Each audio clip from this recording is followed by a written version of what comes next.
Good morning. Good morning. My name is Barbara Minor, and I'm going to introduce you to one of the most fantastic actresses in America. And she happens to be a friend of mine. If you've not seen the movie Selma, this presentation will help you to understand some of the events months and years before the march. If you have seen the movie Selma, we encourage you. Have not seen it, we encourage you to do so and take your children, grandchildren, or whatever children you might have contact with you. 2 months before he died, Malcolm X, my favorite person, shared the Audubon stage with this person. He considered her to be the #1 freedom fighter woman in America. She was born the 20th child of a sharecropper family in Louisville, Mississippi, in the Mississippi Delta. She never stopped singing, marching, speaking, even through the civil rights struggle. She was strong and powerful. Please welcome Fannie Lou Hamer.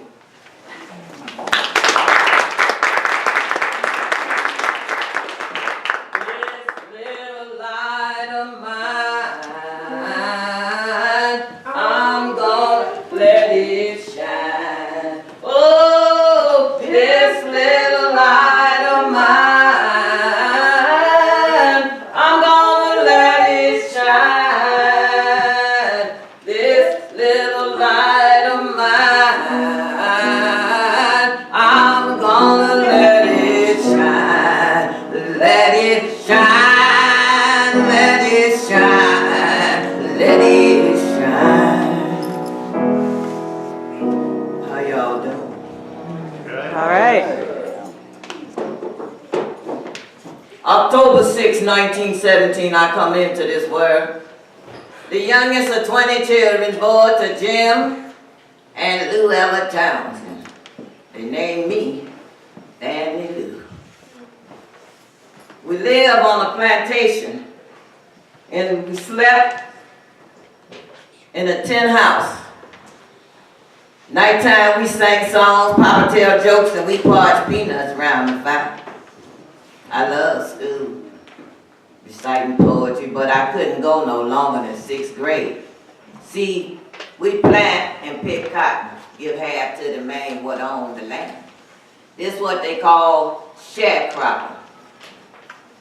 Life wasn't much better than slavery. We were still breaking our backs, working from sunup to sundown. Sharecropping credit and no right to vote is how white folks kept poor black folks down. Trying to raise up could cost your life. One year Papa done good, so he rent some land and buy 3 meals, Ella, Bird, and Henry. A white man put Paris green in the food trough, kill every animal we had.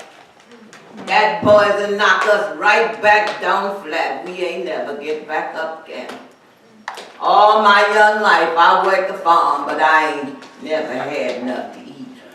I asked my mama, how come white folk have everything and they don't even work? My mama say, hate to make you weak. America's sick, and we they only hope.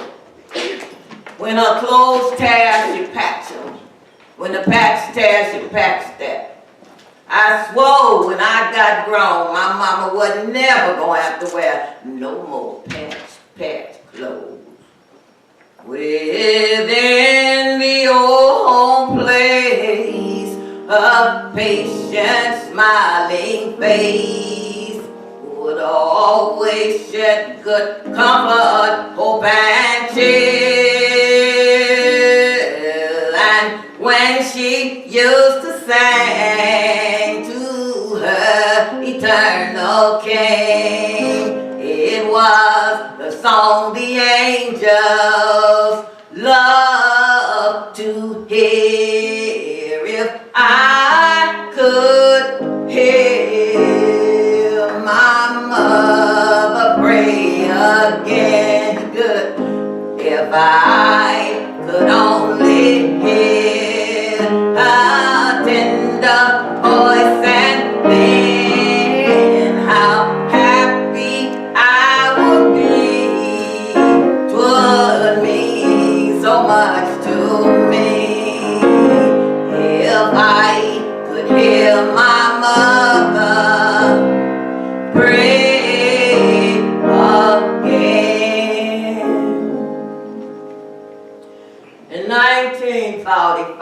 me and Pap Hamer get married. We couldn't have no children, so we adopted Dorothy Jean and Bergerie. Pap run a little juke joint. We make and sell liquor. Daytime, I pick cotton. Nighttime, I clean the Marlowe house and keep his books. It took all this just to get by. One day, their little daughter say, "You ain't got to clean this bathroom too good. It's just for old honey." We had to use an outhouse, but they dog had his own indoor plumbing. I asked God to just give me a chance to do something about what's going on in Mississippi. All my life I longed for change. It was slow coming. I ain't never give up hope. I wish I knew how it would feel to be free. And I wish I could break all these chains holding me. And I wish I could say all the things that I could say. Say I'm loud, say I'm clear, for the whole world to hear. And I wish I could share all the love that's in my heart. Remove all the bonds that keep us apart. And I wish you could know what it means to be me. Then you'll see and agree that every man should be free. And I wish I could live like I'm longing to live. And I wish I could give all I'm longing to give. And I wish I could do all the things that I could do. Though I'm way overdue, I'd be starting anew. And I wish I could be like a bird in the sky. How sweet it would be if I found out I could fly. I'd soar to the sun and look down at the sea. And I sang, 'cause I know how it feels to be free. Summer 1955. 14-year-old Emmett Till come to visit his Uncle Mo in Money, Mississippi, about 25 miles from us in Louisville. He bought candy and bubble gum and say, "Bye baby," to the white woman in the store. So say, J.W. Myler and Roy Bryant come and took little Emmett away. His body was found in the Tallahassee River. A 75-pound cotton gin fan tied around his neck with barbed wire. He done been beat vicious and shot through the head. His mama, Miss Mamie Till, have an open casket so the world could see what they done to her baby. 10 years earlier, while serving his country in Italy, Louis Till had been tried and convicted of rape and murder.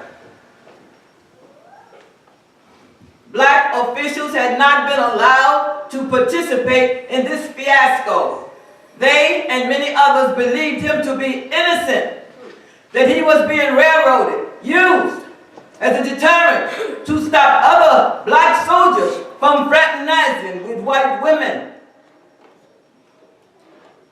Mamie Till had never been told how her husband died. But during the trial, when little Emmett was killed, Senator James Eastland, Democrat, Mississippi, brought all of this information out to say that little Emmett was just like his daddy, and he deserved what he got. The two men was found not guilty. Later, Milam became the night policeman in our town. His last words were, "Mama, save me, have mercy on me, Lord." The blow still fell, but little Emmett had died. Emmett Till, his name will be a legend we all know. From Chicago to Mississippi to see his Uncle Mo. But we won't see little Emmett anymore. Black folks was hurt deep. I kept on praying for change. I ain't know what else to do.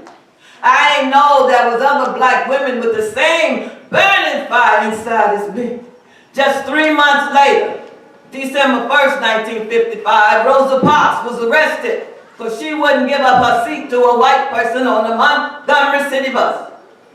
Reverend Ralph Abernathy called for a boycott. They tell me not one of 25,000 African Americans rode them buses. They held fast for 382 days. When the Supreme Court banned segregation in public transportation, the boycott ended. But a light done been lit. Black folks started to protest all over the South. I was still picking in cotton in Louisville. Ain't know much about what was going on.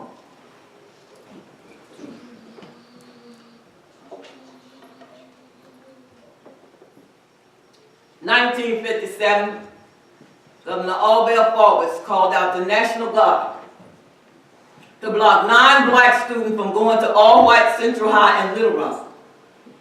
President Eisenhower ordered in federal marshals. The civil rights movement forged on. 1960, April, 4 black A&T students sat down at a Woolworth's lunch counter. They was beat up by whites. The second day, 20 come. The third day, 50 come. Some was white. Reporters let the rest of the country know what was going on.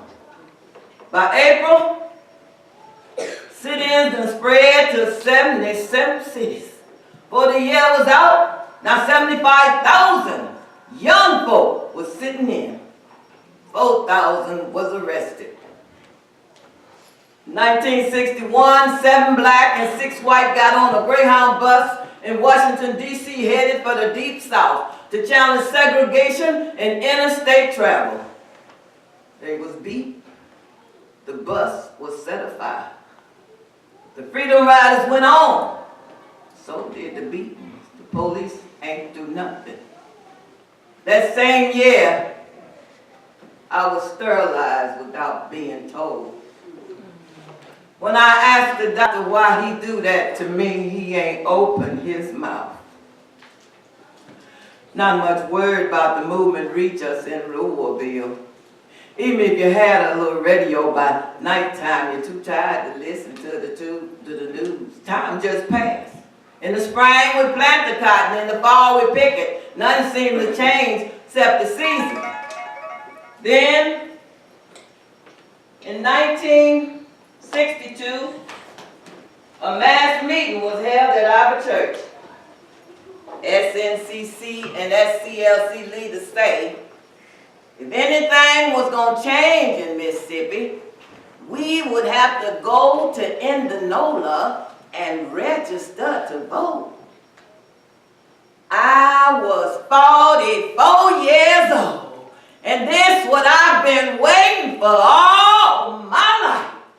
Gonna register to vote. I'm gonna let it shine. Gonna register to vote. I'm gonna let it shine. I'm gonna register to vote. I'm gonna let it shine. Let it shine. Let it shine. Let it shine.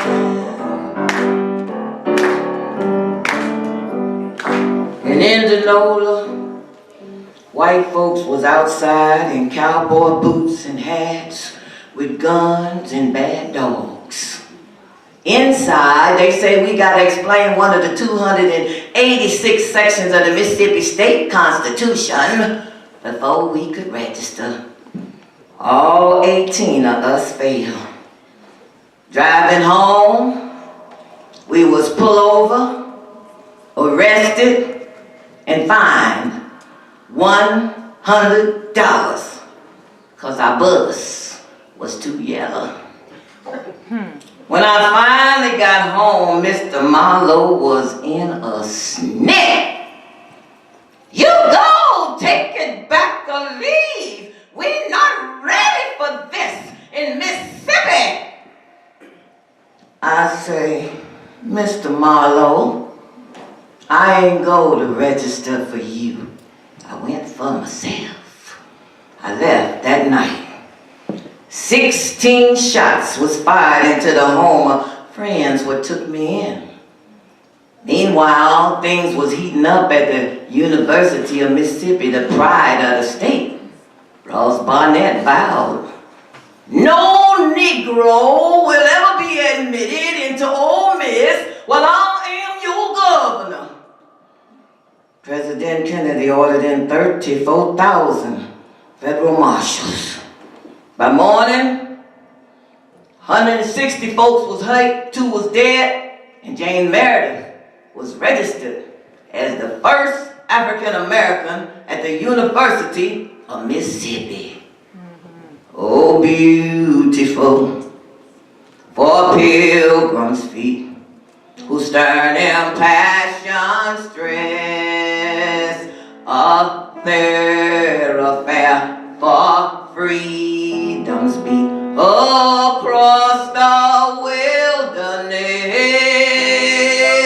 America, America, God shed His grace on thee and crown thy good with brotherhood from sea to shining sea. I went back to Ruhlville as a field secretary for SNCC, organizing day and night. Pap done been fired from his job after 30 years and arrested by the $9,000 water bill when we ain't even had running water. We lost our house, furniture, and car. With nobody give us work. All this just for wanting to vote. I went back to Indianola and told that clerk, you gonna see me every 30 days till I pass. SNCC done brought some hope to Mississippi. Summer 1963, 6,000 school children started freedom marches in Birmingham. The world saw them being knocked down by powerful jets of water from firemen hose, being attacked by ferocious dogs, all ordered by Bull Connor. Local businessmen, afraid about losing money, called for lunch counter and restroom desegregation in 90 days. We was arrested in Winona coming back from a voter registration workshop. Oh, they called me way out my name. Said they was gonna make me wish I was dead. They told 2 prisoners. I could hear the licks and screams. They took Miss Arnell Ponder first and then Miss June Johnson. I could hear the licks and screams. Then they came for me. They carried me out that cell, had me lay face down on this bunk bed. They told 2 prisoners, 2 black prisoners, if you don't beat them, you know what we want to do to you. The first one beat me with a blackjack till he give out. Then the second one took over while the first one hold my legs. I started to work my feet and they make them sit on them. I was trying to protect my left side because I had polio when I was 6 years old. I tried to smooth down my dress. That patrolman pulled it up over my head. It was so horrible, I couldn't stop screaming. A white man started beating me in my head. Hush up, nigga!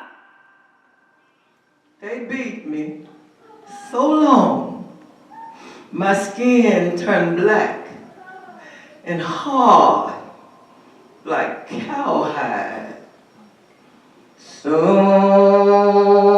one morning, death come creeping in my room. Whoa, soon one morning, death come creeping in my room. Soon one morning, death come creeping in my room. Oh my Lord, oh my Lord, what shall I do? What shall I do? I'm so glad trouble don't last always. Oh, I'm so glad trouble don't last always. I'm so glad trouble don't last always. Oh my Lord, oh my Lord, what shall I do? What shall I do? 3 days later, James Bevel and Andrew Young carried me, half conscious, to the doctor. I looked so horrible I couldn't let my folks see me for not 3 months. My eyes and kidney never did get right. While we was in jail, George Wallace stood on the schoolhouse steps to block integration at the University of Alabama. President Kennedy spoke up.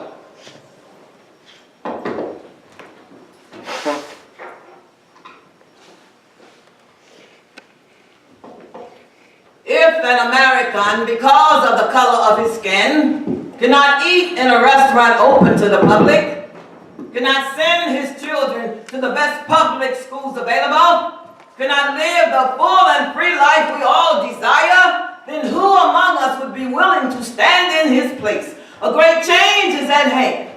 Our duty, our obligation is to make that revolution peaceful. Those who do nothing are inviting shame as well as violence. That same night, June 12, 1963, a single round from a high-powered rifle killed Medgar Evers in his front yard. Murderer Byron D. LeBecq went free. Nina Simone wrote her dynamic song. Mississippi, goddamn. Alabama's got me so upset. Tennessee made me lose my rest. And everybody knows about Mississippi, goddamn. Alabama's got me so upset. Tennessee made me lose my rest. And everybody knows about Mississippi, goddamn. Can't you see it? Can't you feel it? It's all in the air. I can't stand the pressure much longer. Somebody say a prayer. Alabama's got me so upset. Tennessee made me lose my rest. And everybody knows about Mississippi, goddamn. Don't tell me, I'll tell you. Me and my people just about do. I've been there, so I know. You keep on saying, go slow, go slow. But that's just the trouble. Too slow, desegregation. Too slow, unification. Too slow, mass participation. Too slow to do things gradually. Too slow will bring more tragedy. Why don't you see it? Why don't you hear it? I don't know. I don't know. You don't have to live next to me. Just give me my equality. 'Cause everybody knows about Mississippi. Everybody knows about Alabama.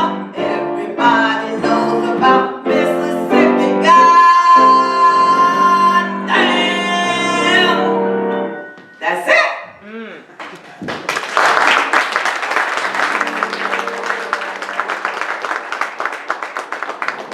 All this caused President Kennedy to introduce his new civil rights bill. Dr. Martin Luther King Jr. decided on a march on Washington to show support. 250,000 people come. 60,000 was white. Dr. King made his famous speech. I have a dream. The day was peaceful. 18 days later, a bomb ripped through the 16th Street Baptist Church. 4 little girls were brutally murdered. Black folks took to the street. Some was attacking the police with sticks and bricks. The police had guns. 2 months after that march on Washington, which was 6 months after President Kennedy had spoke up for civil rights, in Dallas, Texas, he was shot and killed. Oh, beautiful, for pure heroes prove in liberating strife, who more than self thy country love, and mercy more than life. America, America, may God thy goal refine, till all success be nobleness, and every gain divine. Dr. Martin Luther King Jr. still preached nonviolence. But more and more, black folks wanted to fight back.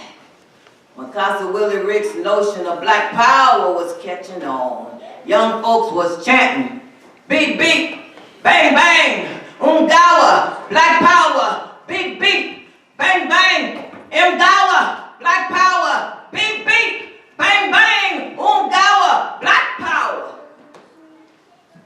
The government was making small concessions, but we could not rest.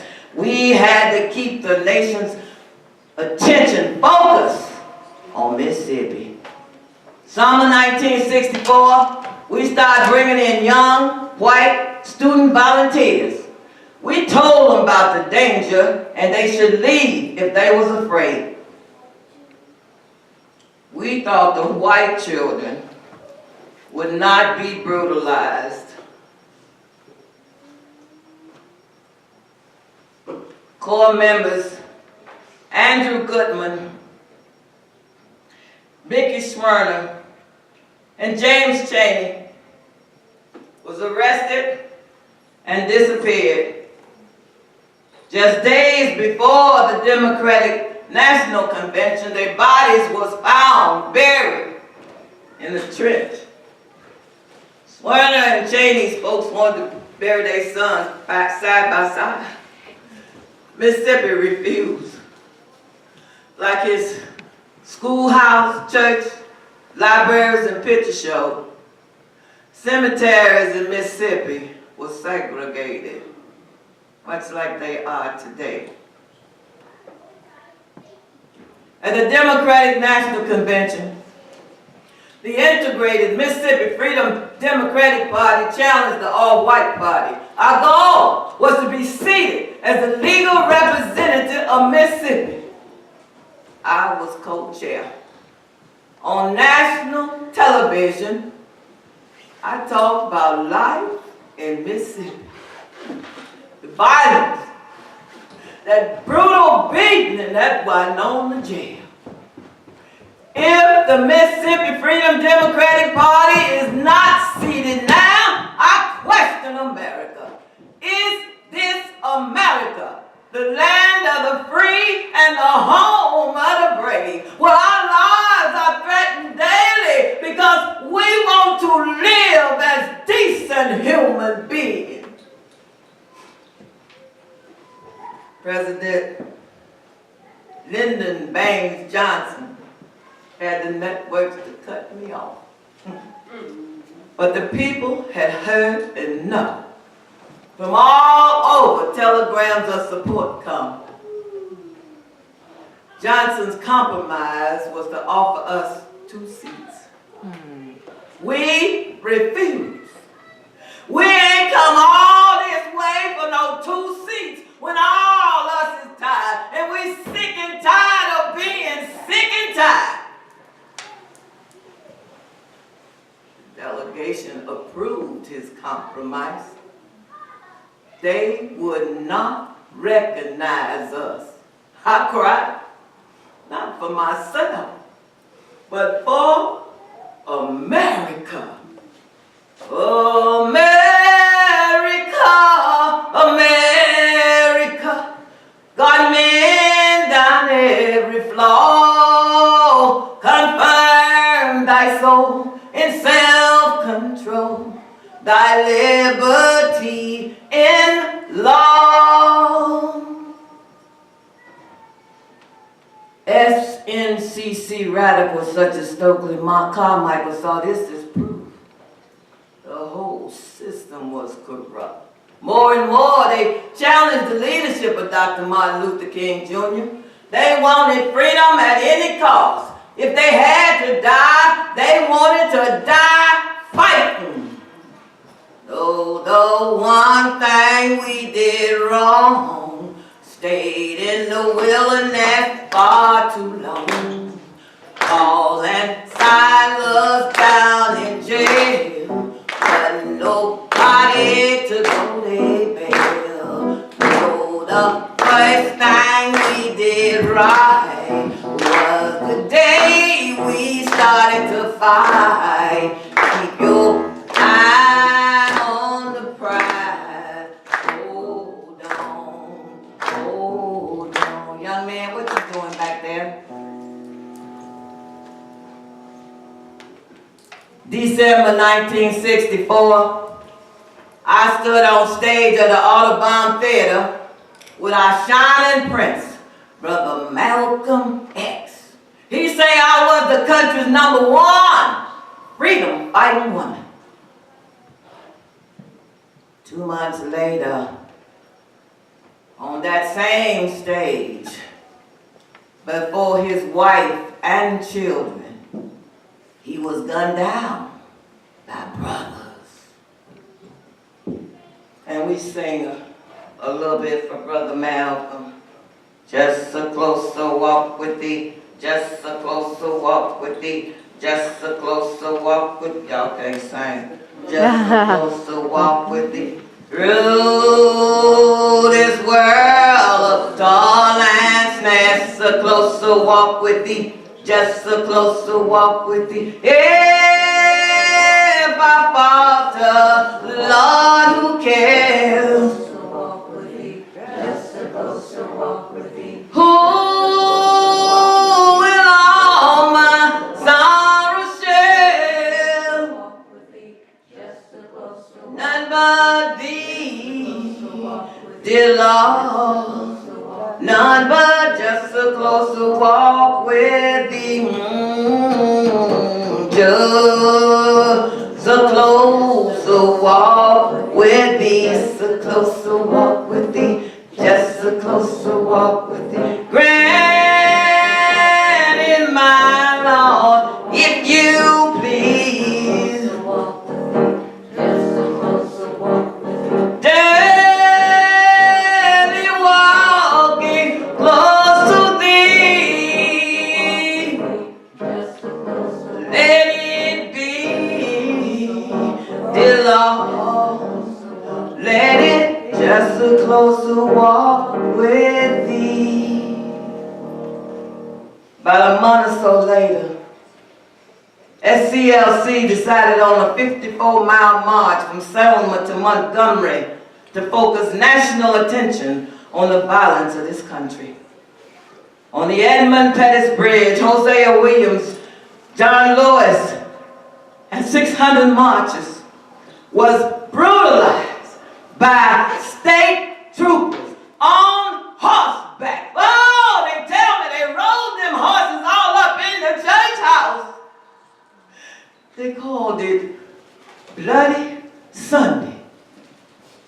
When Viola Liuzzu, a white Detroit housewife, saw footage on television, she drove her old Oldsmobile for 3 days to join the demonstration. She was chased by the Ku Klux Klan at speeds up to 100 miles an hour and shot twice in the face. When my feeble life is oh so close to walk with thee, just a closer walk with thee. Time for me won't be no more. God me gently, safely home to thy shore, to thy kingdom, just a closer walk with thee. About a few weeks after that first attempt, Dr. Martin Luther King Jr. led 3,000 marchers across that same bridge.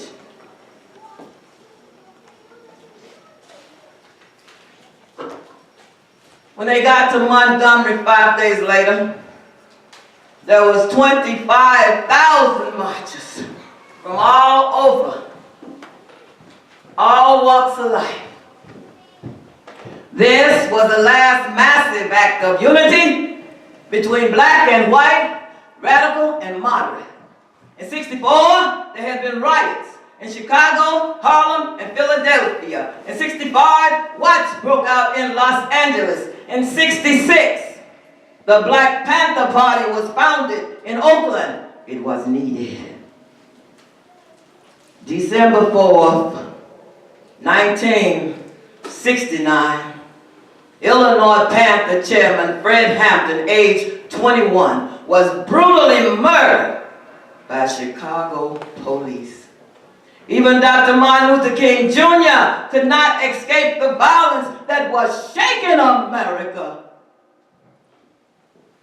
April 4th, 1967, in a speech in New York City, he challenged America.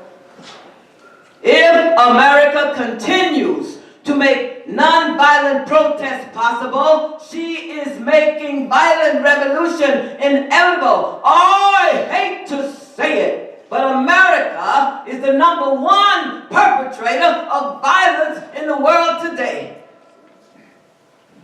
1 year to the date. You hear me? 1 year to the day. April 4th, 1968, in Memphis, Tennessee, he was shot and killed. The whole country erupted, and Nina Simone sang. Once upon this planet Earth lived a man of humble birth, preaching love and freedom for his fellow man. He was dreaming of the day peace would come to earth to stay, and he spread the message all across the land. Turn the other cheek, he'd plead, love thy neighbor was his creed. Pain, humiliation, death, he did not dread. With his Bible at his side, from his foes he did not hide. And it's hard to think that this great man is dead. He was for equality for all people, you and me. Full of love and goodwill, hate was not his way. He was not a violent man. Tell me if you can, why was he shot down the other day? Will the murders never cease? Are they men or are they beasts? What do they ever hope to gain? Will my country fall, stand or fall? Is it too late for us all? And did Martin Luther King just die in vain? 'Cause he'd sing the mountain top, and he knew he could not stop. Always living with the threat of death ahead. Folks, you better stop and think, for we're headed for the brink. What can happen now that the King of Love is dead?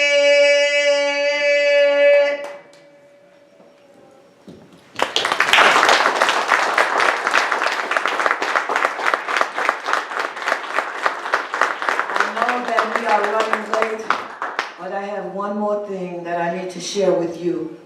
I am very, very disturbed by what is going on in this country in the streets as far as, more specifically, young black men. And I know that I'm not the only one that's disturbed. I know that this is not a new phenomenon. We Africans have been brutalized since we were brought here. The MO has changed. Where they used to lynch our young men, they now shoot them down in the street and they let them lay there until they die. The most recent assault has been the stripping of the Jackie Robinson Youth League of their title, stripping them of their coaches and their father figures. Many of them have no fathers. And so I usually sing another song, but I have been singing this song for all people, for my young black men. I'd like you to help me. Every time you hear me say in the ghetto, I want you to repeat after me and I want you to sing it. Alright? On a cold and gray Chicago morn, a poor little baby child is born in the ghetto. And his mama cries, 'cause if there's one thing that she don't need, it's another little hungry mouth to feed in the ghetto. People, don't you understand? The child needs a helping hand, or he'll grow to be an angry young man someday. Take a look at you and me. Are we too blind to see? Or do we simply turn our heads and look the other way as the world turns? And a hungry little boy with a runny nose plays in the street while the cold wind blows in the ghetto. And his hunger burns. So he starts to roam the streets at night. He learns how to steal and he learns how to fight in the ghetto. Then one night in desperation, the young man breaks away, buys a gun, steals a car, tries to run, but he don't get far, and his mama cries. As a crowd gathers round an angry young man, face down in the street with a gun in his hand, in the ghetto. And as her young man dies, on a cold and gray Chicago morn, another little baby child is born in the ghetto. In the ghetto. In the ghetto. In the ghetto. And his mama cries. Thank you.